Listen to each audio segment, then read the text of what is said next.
Bienvenue sur Esprit Marketing. Aujourd'hui, nous allons parler des problèmes auxquels peuvent être confrontées une petite entreprise lorsqu'elle commence ou les problèmes auxquels une personne peut être confrontée lorsqu'elle commence son business. Donc, bonjour, moi c'est Clémence, vous êtes sur Esprit Marketing.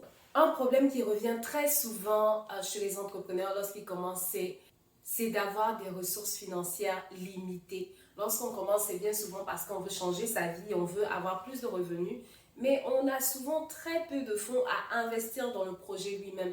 Donc le manque de ressources financières, le manque d'argent va poser problème à ce niveau-là. Et qu'est-ce qu'il faut faire quand on est confronté à ce genre de situation? Eh bien, tout simplement chercher des manières soit d'être subventionné par le gouvernement, par les organismes à but non lucratif, d'essayer de voir si on peut faire des concours ou tout simplement de voir si on peut épargner soi-même ou travailler encore plus pour avoir plus d'argent pour investir dans son projet. Un autre problème auquel peuvent être confrontées les petites entreprises, ça va être le manque de notoriété. Donc, qui dit notoriété dit reconnaissance, dit qu'on connaît la marque ou on connaît l'individu ou les individus qui ont créé l'entreprise en question. Et bien souvent, quand une entreprise commence, on ne connaît pas la marque, on ne sait pas ce que la personne fait, on ne connaît d'aucune façon, au fait, les services, les produits que la personne offre. Fait que c'est difficile d'aller s'insérer sur le marché ou de dire aux gens, aux potentiels clients qu'on est là pour leur apporter des solutions qui sont meilleures que celles qu'ils utilisent d'habitude. Parce que justement, ces gens-là ne nous connaissent pas. Et par rapport à ça, il y a un énorme travail de brand awareness, donc de reconnaissance de la marque qu'il faut faire, ce qui veut dire aller chercher encore plus de présence sur les réseaux sociaux, aller interagir encore plus avec les gens, participer à des événements, à des foires. En tout cas, il y a toute une panoplie de travail à faire, quitte à miser sur les relations publiques. Une autre chose aussi qui constitue un problème pour une personne ou une entreprise qui commence, ça va être le ciblage. Ah, ça c'est tellement important parce que qui dit ciblage dit qu'on est capable de parler à la bonne personne, donc au bon client, au bon moment et qu'on est sûr que cette personne-là va acheter nos produits et services. Et bien la plupart du temps, lorsqu'on crée un produit, on ne sait pas forcément à qui vendre. Donc quand je dis à qui vendre, souvent on ne sait pas quelle tranche d'âge on vise ou on ne sait pas en fait quelle ville ou quelle région il faut cibler ou on ne sait tout simplement pas quel type de personne. Quand je parle de personne, je parle de la personnalité. Est-ce qu'on veut des jeunes qui sont branchés? Est-ce qu'on veut des jeunes qui sont plus axés sur la technologie? Est-ce qu'on veut monsieur, madame, tout le monde? Il y a tellement d'aspects. Et le ciblage, ça va être important. Ça va être important. J'ai dit ici dans une de mes vidéos passées qu'avec Esprit Marketing, on avait du mal avec le ciblage parce qu'on veut parler à tout le monde.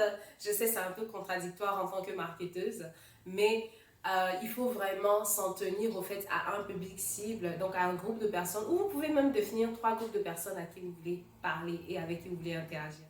Un quatrième aspect ici qui représente un problème, ça va être la concurrence avec les grandes entreprises. Donc quand vous entrez sur le marché, c'est souvent parce que, ok, vous avez été peut-être un client où il y a déjà un produit qui est sur le marché mais qui ne vous convient pas ou que vous trouvez que vous pouvez améliorer. Et la plupart du temps, lorsqu'on commence, on se retrouve nez à nez ou tête à tête avec des gens qui sont déjà sur le marché depuis des années. Fait que c'est souvent difficile de savoir bien comment aller récupérer les clients, même les clients loyaux de ces entreprises-là, ou bien c'est difficile de pouvoir les concurrencer en sorte que eux ils ont tellement de moyens pour faire de la publicité, pour afficher ou exposer leurs produits dans des grandes surfaces un peu partout, alors que vous êtes vraiment limité à une région, à un endroit ou à 2 ou 3 tactiques de marketing, alors que eux ils en ont plein, plein, plein.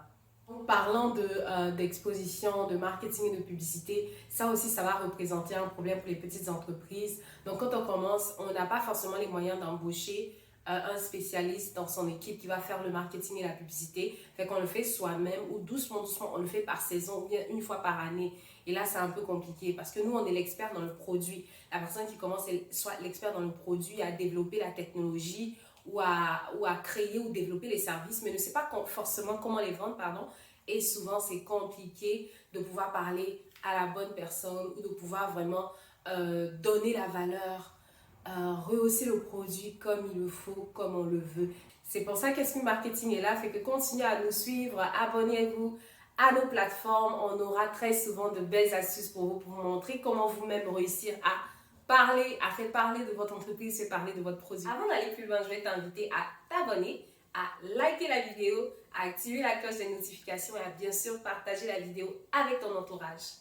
Un autre problème, ça peut être le temps et les ressources limitées. Donc, quand on parle de temps, on parle du fait de devoir non seulement créer, confectionner les produits soi-même, d'avoir à les emballer soi-même parce qu'on n'a pas forcément une équipe dédiée à ça, ou encore de devoir faire la comptabilité soi-même, de devoir aller parler avec les fournisseurs, se réapprovisionner soi-même, ou encore d'aller vendre, d'aller agir comme la personne qui est responsable du service à la clientèle. Donc, quand on commence, surtout lorsqu'on est seul ou même lorsqu'on est en petit comité, il y a tellement de choses à faire, il y a tellement de paramètres, au fait, à maîtriser et on est limité. Ça fait qu'on ne peut pas vraiment aller au bout de ses idées. On ne peut pas donner, au fait, cette belle image, ce beau punch-là qu'on veut lorsqu'on commence. Et voilà, mais petit à petit, avec le temps, avec la persévérance, il y a toujours des gens qui viennent vers nous ou qui soient rentrent dans la vision ou qui soit vont aider au fait à faire grandir l'entreprise et qui vont prendre d'autres tâches et d'autres activités sur elles-mêmes. Fait que continuez de persévérer, continuez d'avancer et vous verrez que le reste va venir. J'ai mentionné les ressources matérielles. Parfois, on peut être limité. Souvent, en fonction de ce que vous faites, vous allez devoir peut-être payer des machines. Et ces machines-là coûtent très souvent très cher. Ou si vous ne pouvez pas les payer, vous allez peut-être les louer. Ou encore, vous allez devoir acheter d'autres matériaux qui sont vraiment nécessaires à la confection au fait de vos produits. Donc, il y a vraiment plein de choses à prendre en compte. L'autre chose aussi, ça va être de s'adapter aux tendances. Très souvent du mal à aller de l'avant ou à rester au fait à l'affût des dernières nouvelles, des dernières tendances en termes de technologie, en termes de publicité ou bien même au niveau de la législation. Et ça, c'est un problème parce que si par exemple, il y a une nouvelle qui sort qui dit que pour le genre d'entreprise que vous êtes, pour le genre de produit que vous confectionnez, le gouvernement peut vous subventionner, que vous n'avez pas cette nouvelle-là, et bien vous allez perdre.